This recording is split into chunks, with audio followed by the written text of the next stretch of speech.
آج حکومت سود کے عنوان سے یہ سیمینار یہاں منعقد کیا جا رہا ہے، اور یہ جماعت اسلامی پاکستان کے تحت مختلف شہروں میں اس نوعیت کے سیمینار منعقد کیے جا رہے ہیں، اس لیے کہ 75 سال سے زائد اس مملکت کو بنے ہوئے ہو گئے، بلکہ اگست میں تو 76 سال مکمل ہو جائیں گے، لیکن جو اسلامی نظام زندگی اور اس کی بنیادوں پر جو پورا معاشرہ تشکیل پانا تھا، پورا نظام بننا تھا، اور اس کے نتیجے میں دنیا و آخرت کی فلاح ہمیں سمیٹنی تھی، ان 76 سالوں میں اس پر پیش رفت اس طرح سے نہیں ہو سکی۔ ظاہر ہے کہ معیشت بنیادی حیثیت رکھتی ہے بہت ساری چیزوں میں، اور ظاہر ہے کہ آج کے زمانے میں لوگ انہی حوالوں سے تمام تر چیزوں کو ناپتے اور پرکھتے ہیں۔ اسلام معاش کے حوالے سے ایک پورا نظام دیتا ہے، اور اسلام کے نظام میں بنیادی طور پر یہ بات موجود ہے کہ یہ لالچ کو، یہ دولت کے ارتکاز کو، چند ہاتھوں میں دولت چلی جائے اور بہت سارے لوگوں کو محروم کر دیا جائے، اس کی نفی کرتا ہے، اور مال کو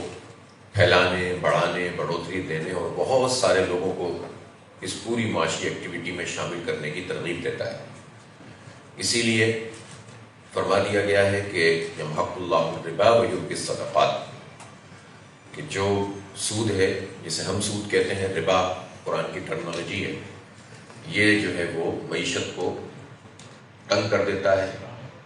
یہ اس کو شکنجے میں لے لیتا ہے، اور صدقات یہ مال کو بڑھاتے ہیں۔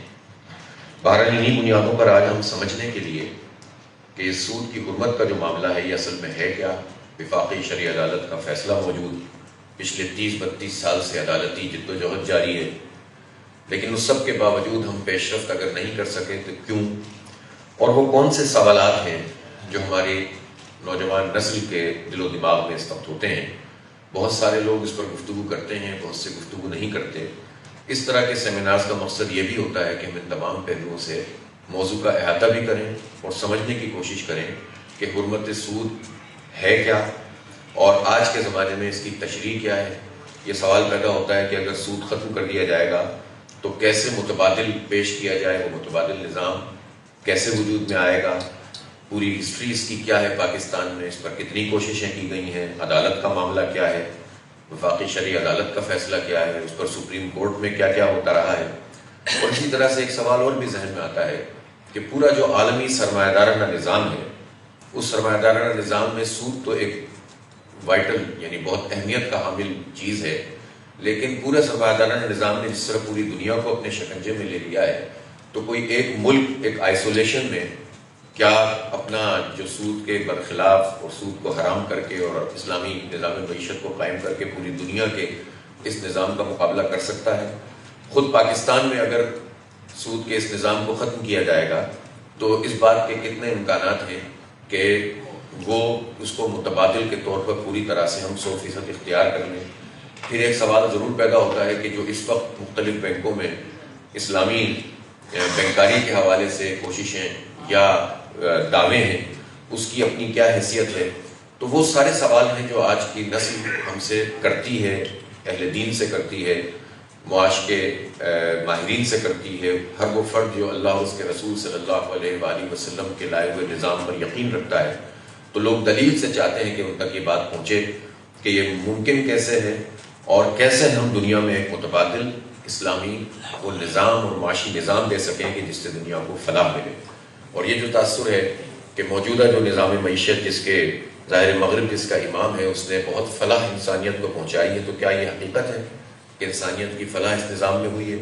یا چند لوگوں کی فلاح پر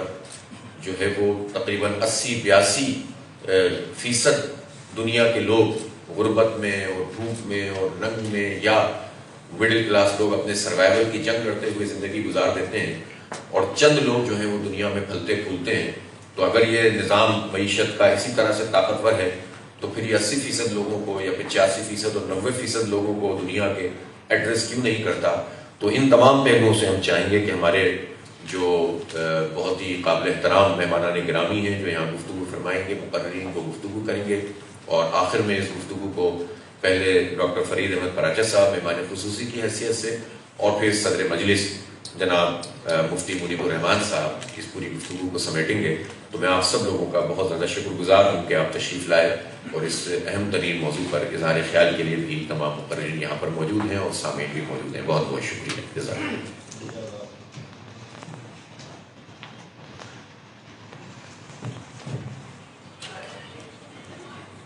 یہ دو حضرات نے ہمیں اپنے پیغامات بھیجے ہیں کہ وہ ملک سے باہر تھے، اور ان کی فرمائش یہ تھی کہ ان کے اس پیغام کو آج کے سیمینار کی اہمیت کے حوالے سے پڑھ کر سنا دیا جائے.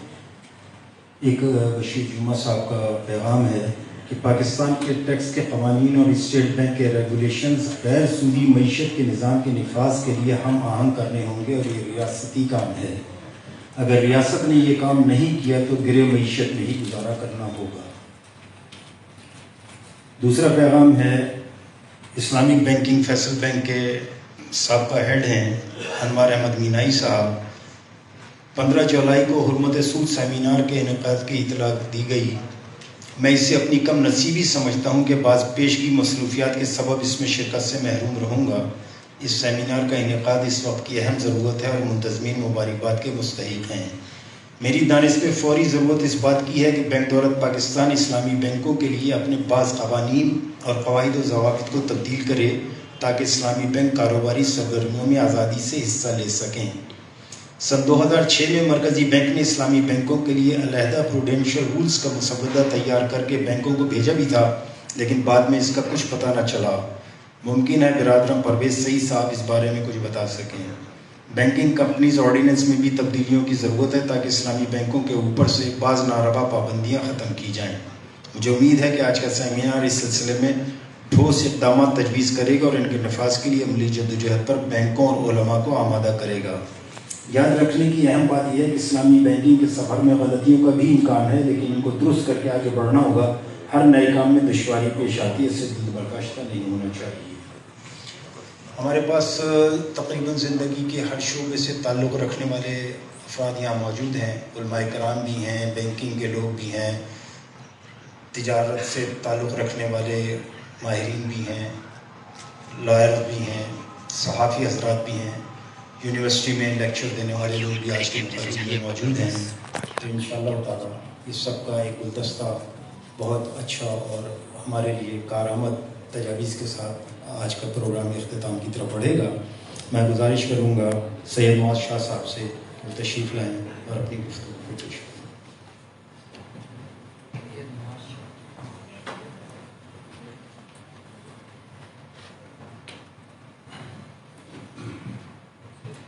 اعوذ باللہ من الشیطان الرجیم. بسم اللہ الرحمن الرحیم. میں نے جو ہے اس ایشو کے اوپر کافی جو ہے ریسرچ پچھلے 2-3 سال سے کر رہا ہوں، پرٹیکولرلی جو اس کے جو کیسز تھے، اور کیسز جو بھی ہیں ماشاءاللہ ہزاروں کی تعداد سے پیجز سے بھی آگے ہیں، اور پھر اس کا لیگل انالیسس اور کافی چیزیں. اور کیونکہ یونیورسٹی میں میں لیکچر بھی کرتا تھا تو وہاں پہ کانسٹیٹیوشن ڈیولپمنٹ کے اندر یہ میں خاص لیکچر رکھتا تھا ربا کا اور پورا اس کا ہسٹوریکل پروگریس میں پاکستان میں. تو تھوڑا سا 4-5 منٹ میں شیئر کروں گا جہاں سے ہماری شروعات ہوئی جو پاکستان کی ہسٹوریکل کانٹیکسٹ میں. تو میں شروع کرتا ہوں. پہلے تو ایک اسپیچ جو قائد اعظم محمد علی جناح نے اسٹیٹ بینک میں جولائی 1 1948 میں عرض کیا تھا، جس کے اندر میں اس سے کوٹ کر رہا ہوں. انہوں نے کہا "We must work our destiny in our own way and present to the world an economic system based on the true Islamic concept of equality of manhood and social justice. We will thereby be fulfilling our mission